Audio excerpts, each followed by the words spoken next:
This man is not in good shape.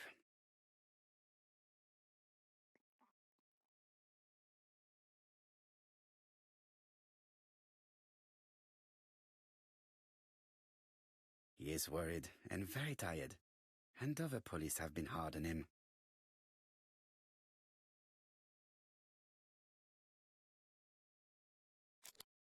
What do you want from me?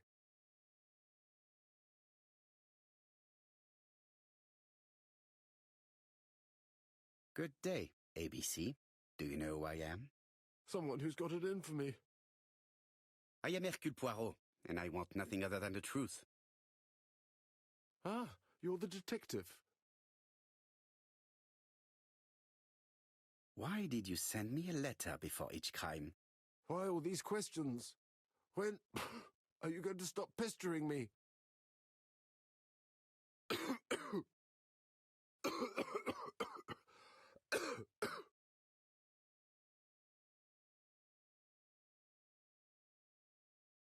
Poor man.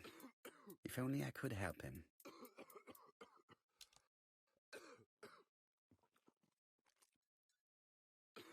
Take this. It will help you. Thank you.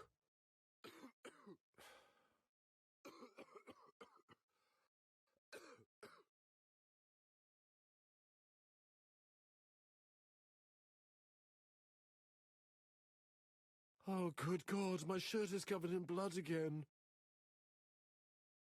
Bon. I now know where the bloodstains Mrs. Marbury saw came from. Are you well enough to speak? Yes, I feel much better.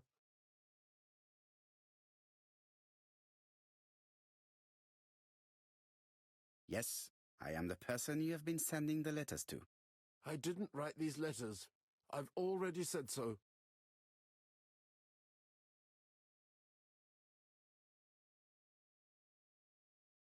Très bien. You did not hide these letters. But the question remains, who did? Probably one of my enemies. I have many.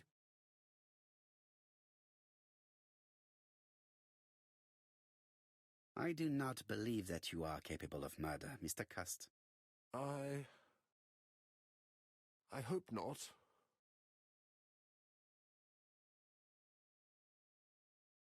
You suffered during the war. It's true. I was wounded. I suffered.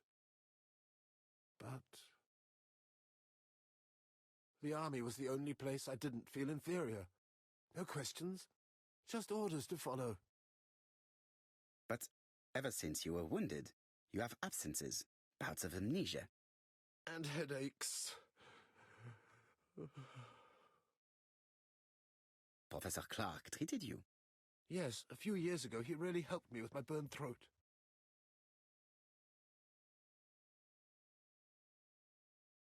Of course, you never considered killing a doctor who took such good care of you. No, never.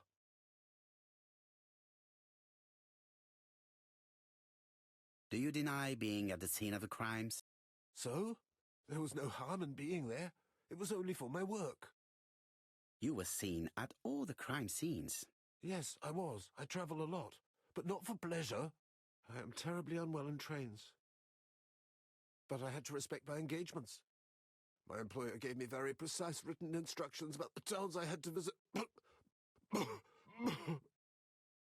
Let's see.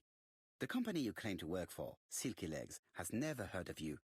And as for these letters they sent you, they were written on your own typewriter. The company sent me the typewriter when I started working for them. Yes, but the letters were received afterwards.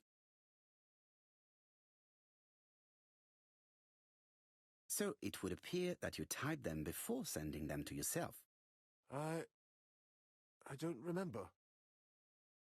Good God! I don't know what's happening to me. My head hurts terribly.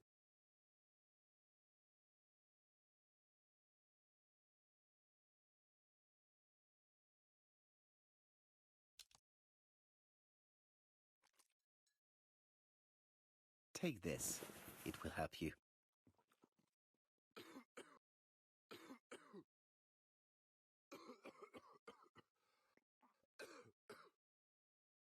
Oh, I think I'll be fine. Let us see, Cust. Look at me. You know very well that you committed these murders? Yes, I know. But I'm not wrong in saying that you do not know why you committed them. No, I don't.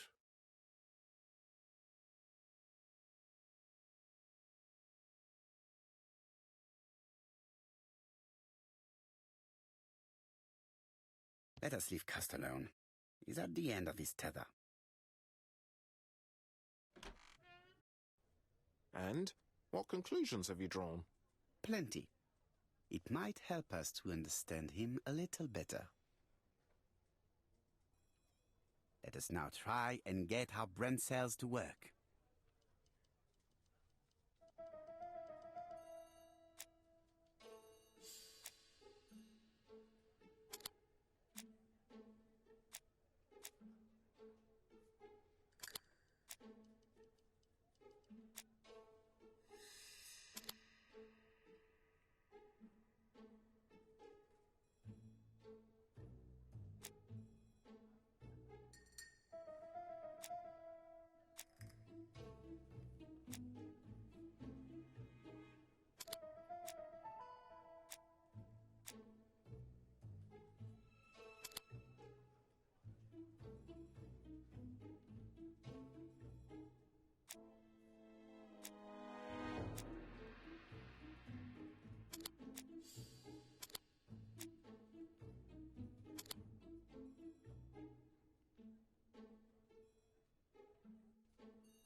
I don't see any clearer than before. This is worse. There is one point to highlight. C'est curieux. Cust admits that he killed, but he does not know why. What did Dr. Thompson say? Even if Cust killed while in an altered state, it still must have been his deepest desire. He must have had a motive. Let's keep it simple. Never mind his motive. He confessed. But you see, he can confess to anything and everything. He denied the murders and then he confessed to them. He confirmed that he never typed the letters, then with great ease, I managed to get him say quite the opposite.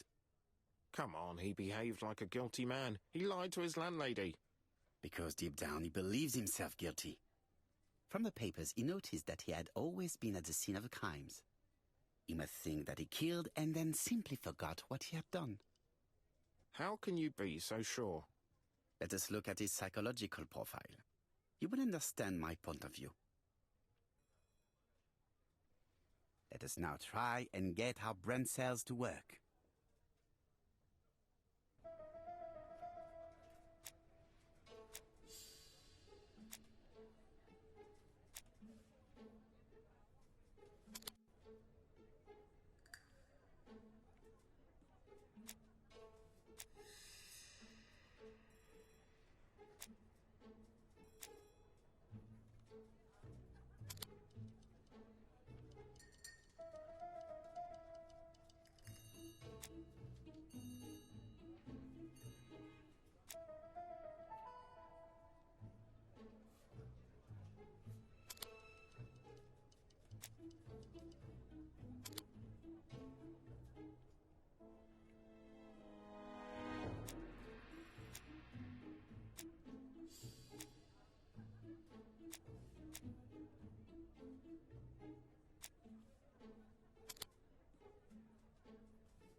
You see, Cust's character is quite the opposite of the murderer's. But if he's a madman, can we really talk about his character? You know very well that our murderer does not behave like a psychopath. Apart from the signature, there is no ritual or repetition in the choice of victims. Very well, you're right as always. So we have no confession, no culprit, no suspects, nothing. And all that after 2 months of inquiry? What should I do? Have faith. Just give me 24 hours.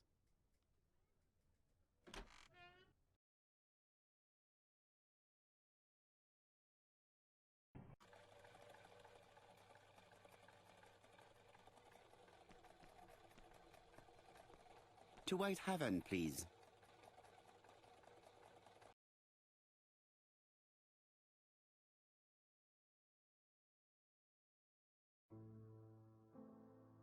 Cust's arrest is a great success for you, Poirot. It's all clear now, except maybe one or two details. Details. Ah, mon ami. The devil is in the detail, as we say. Excuse me? Patience, Hastings. Everything will be clear once our guests arrive.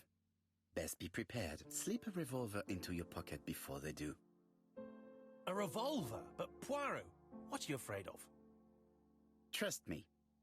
It is important you carry a weapon for this meeting. I will lend you mine. What about telling me what you have in mind? Surtout pas. You wouldn't be able to play your role. Wait one moment, I will bring you my weapon.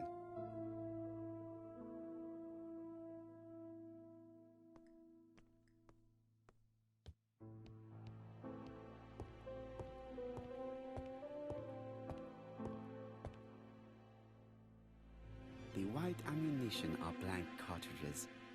The others are real bullets. The revolver is loaded with blancs.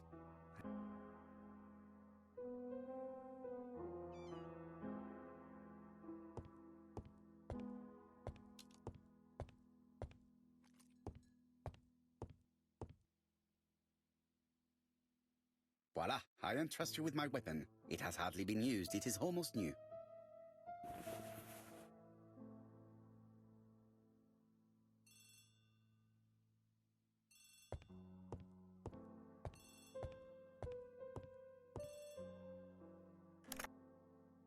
Chief Inspector, is that you? Yes. Sorry, but we haven't found anything. Have you checked the typewriter?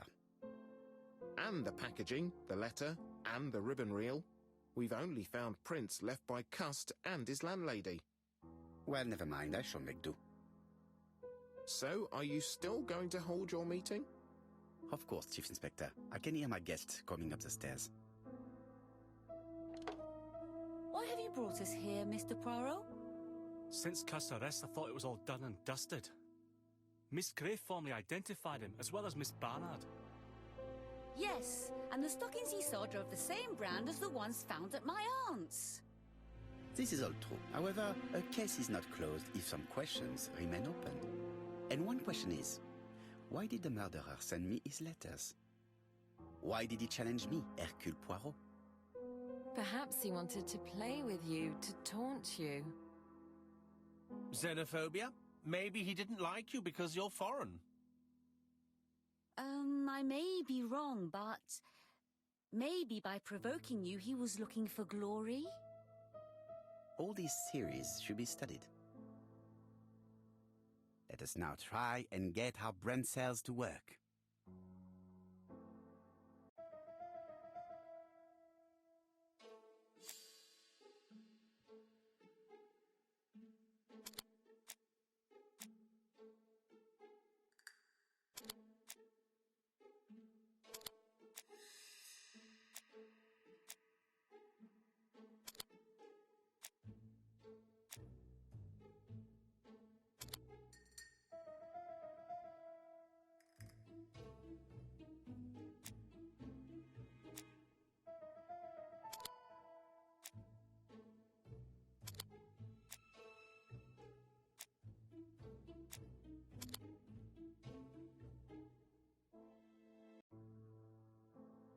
Is everything clear now?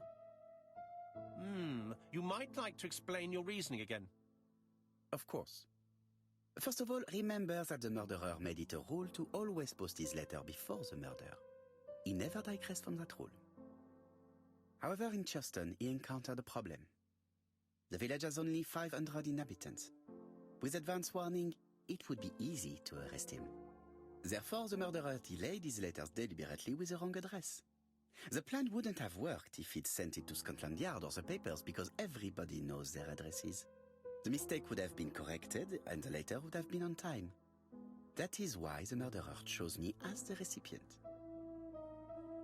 Because for his plan to succeed, it was necessary for at least one of the letters to have a wrong address and get lost. It was very cunning. Absolument. It is a very subtle plan. It matches the profile we have drawn up of him perfectly. That of an intelligent, daring and calculating murderer. But that's not how you describe Cust.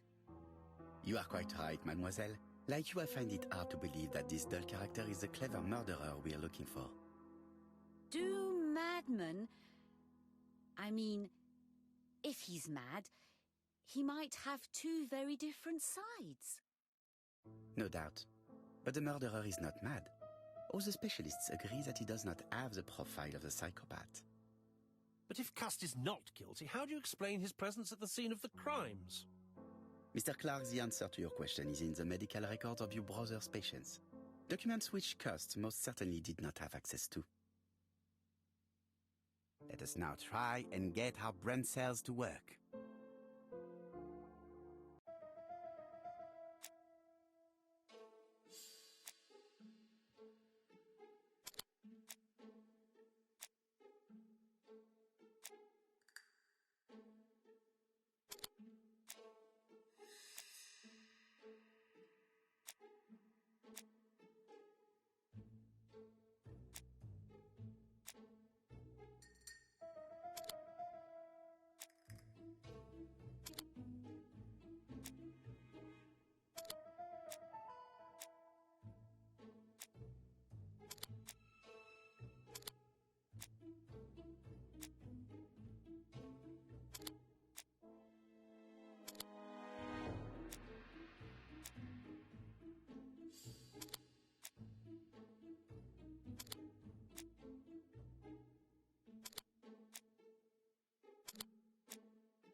Dr. Clark's patients' records provided a very useful list of potential victims, sorted by alphabetical order. The killer definitely used it, explaining the fact that all the victims were former patients of the doctor. It is this fact that clears Cust once and for all, because he never had access to these records. So how did he happen to be at the scene of the crimes? Either the murderer sent him there, or Cust was following him closely. Cust's highly suggestible nature leads us to the second hypothesis. The murderer was manipulating him. He systematically sent Cust to the towns where he was going to strike, so that the suspicion would land on the poor man's shoulder. That's evil. What sort of killer could have such a plan? And what would he gain from 3 completely different murders? Indeed, it seems unlikely that the same murderer committed all the crimes. What should we take from that?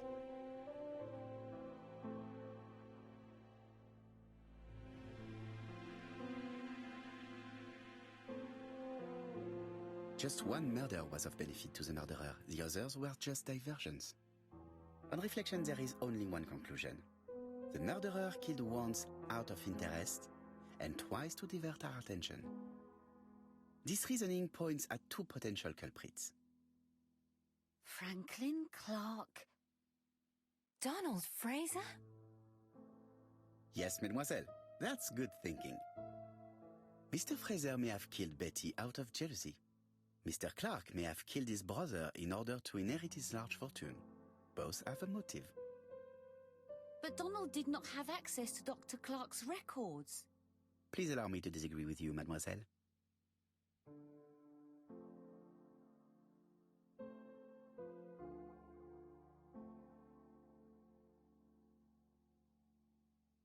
He works for Court and Brunskill, one of whose clients was Sir Carmichael. It doesn't prove that I went to Comeside. You could have done it, and you may have used the opportunity to take a look at Sir Carmichael's records. You think I'm guilty?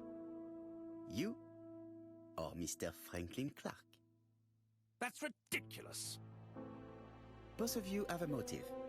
The question is, which of you has the profile that most resembles the murderer? Let us now try and get our brain cells to work.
Ladies and gentlemen, Donald may share many character traits with the murderer, but he does not have his cold indifference. He has a temper.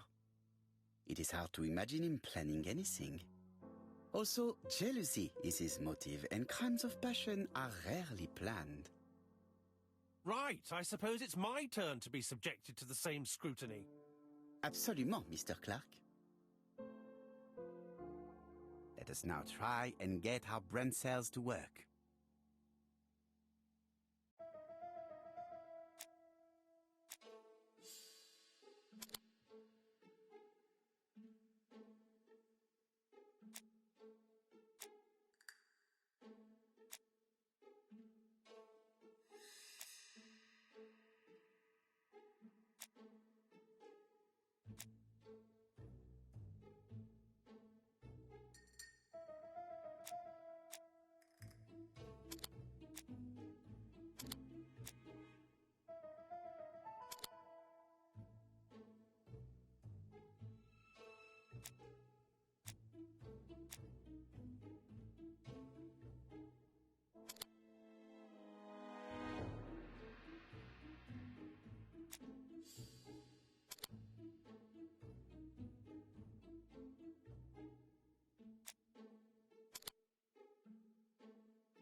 As you have all seen, there is a disturbing similarity between Mr. Clark's profile and that of the killer.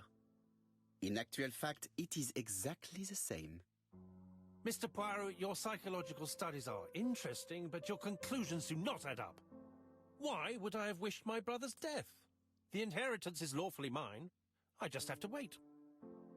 No, you had to act quickly. Because of Miss Grey. Mademoiselle, although you haven't been telling the truth, there is no doubt in my mind that you would have found a way to marry Sir Carmichael after Lady Clark's death. For you, Mr. Clark, it was a disaster. If Miss Grey had children by your brother, you would not have inherited a thing. You realized the danger after reading several letters from Comside, especially one in which your brother opened his heart to you. So you hurried home from China, and you took action. In truth, Cust was no more than a puppet manipulated by the real culprit. You, Mr. Clark. Such an imagination, Mr. Poirot. In fact, nobody manipulated Cust. The famous instructions he received by post. He wrote them on the typewriter. We know that for sure. Oh no. You know perfectly well. That is not true. Eh bien voilà. Light has now been shed on the ABC murders.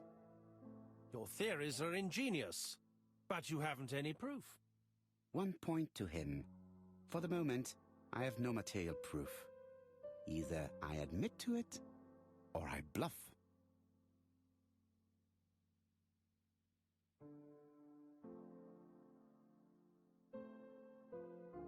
One thing proves it. The prints you left on Cust's typewriter.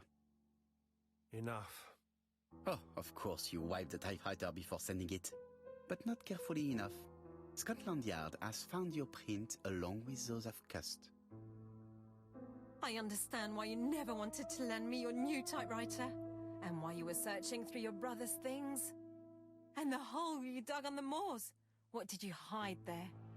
The knife you used to kill your brother? Game, set, match. You win, Mr. Poirot. But it was worth trying.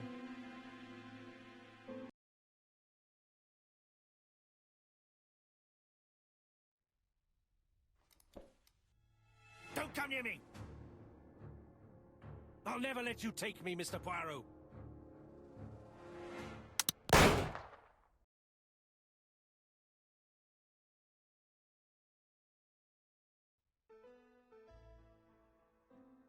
I'm sorry, Mr. Clark, there is no easy death for you. I expected your reaction, so I used blanks.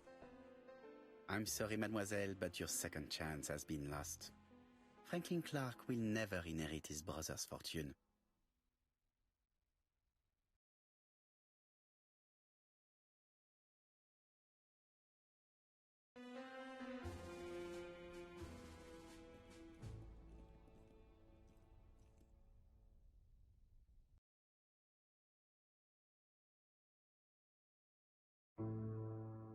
Disappointed at having missed the chance to become Lady Clark, Thora Grey left England. Donald Fraser and Megan Barnard married. On Poirot's recommendation, Mary Drower started to work for Lady Clark. The elderly lady's condition suddenly took a turn for the better. And a few months later, to Dr. Logan's great surprise, she was back on her feet again. According to this eminent physician, it appears to be an extremely rare case of spontaneous remission. Lady Clark has enjoyed very good health ever since.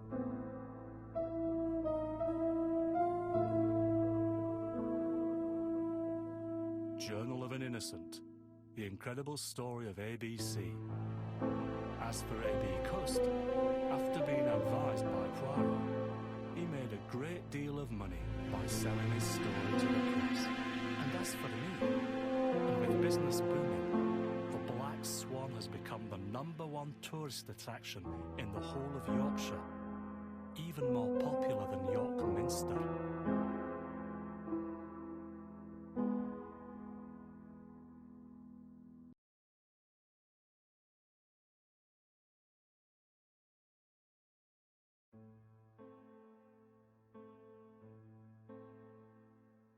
Have it. It's the goddamn ABC Murders. Based on a novel by Agatha Christie. It is not an amazing game. There were a couple problems with it. The sort of deduction sections, especially as they got towards the end, kind of got a little too vague sometimes with their questions. And sometimes some of the puzzles were a little bit fiddly. I think there was really only one that kind of stands out to me, and that was the flower puzzle at the very beginning. But other than that, they were all alright, I'd say.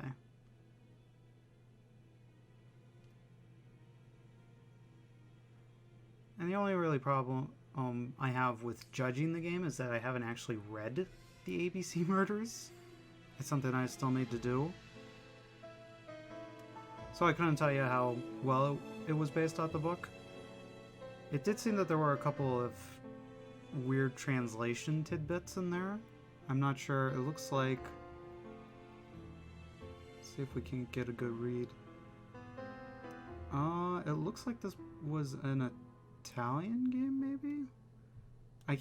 I'm not sure. But it doesn't look like it was made by people who spoke a lot of English. Or, I wouldn't say, because I've seen people who don't speak a lot of English. People who don't speak English naturally. Or entirely well. And there were definitely quite a few subtitle problems. Probably one of the most egregious one was when Poirot goes into the deduction puzzles, where he says something entirely different from the subtitles. And I think a lot of this stuff is just kind of repeating. I think it's a smaller team than they kind of want to lead on.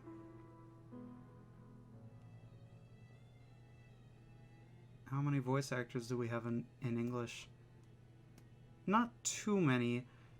The only really bad voice acting I heard was from Inspector Japp. And then Hastings and Franklin have the same voice actor, and it's very, very obvious. Especially because their first scene is them talking to each other. Or Franklin's first scene is them talking to each other. So that's not entirely great. There were some visual issues. ABC Cust had some LOD animation going on during the interrogation. There was some snapping in the game world and in a few of the cutscenes. And there was Thora Gray's model.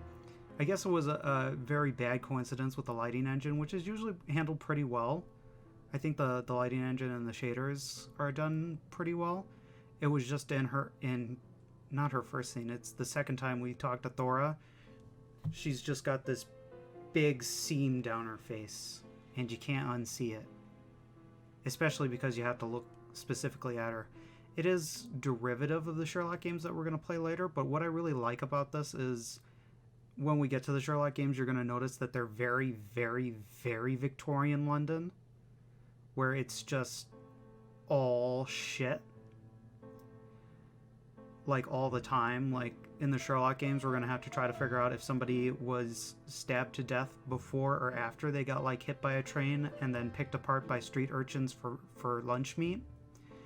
This is just a little more straightforward, and it's a little calmer about that. And the art style is pretty nice. I think the general style and texture work, and like I said, the lighting engine, the shaders, those were pretty... It's high quality, low fidelity, especially with this kind of cell shade stuff, but it doesn't look bad. You know, I never looked at it and said, this looks really, really bad, other than a couple of visual bugs. It's a competent game. It's not going to blow your socks off, but especially after a lot of the adventure games that we've played recently, this might be repeating. Jesus Christ. But with a lot of the other adventure games that we've played, it's got more detail in it, it's got more puzzles overall, which it's okay if your puzzles aren't... Yeah, it's repeating? Okay, it's okay if your puzzles aren't amazing, just as long as you have them, as long as you have gameplay in there. so you don't wind up with a 1954 Alcatraz problem where we just weren't doing things that weren't rub item on person. You know, I might get a little annoyed and say, oh, the link between all of the murder victims is that they all own Japanese puzzle boxes, but it's something. It's something more than nothing. And I think we got to give the game that. So I do recommend it. I also recommend reading Agatha Christie because she's all right. She lost to Sir Arthur Conan Doyle, but that's okay because not everybody can be the MVP of their time. But we're gonna go ahead and leave it out there. Thank you all for joining me for the loop. We've had some hitches here and there, but I think we had a good show today. So I hope you all have a wonderful day and a wonderful night. Bye-bye.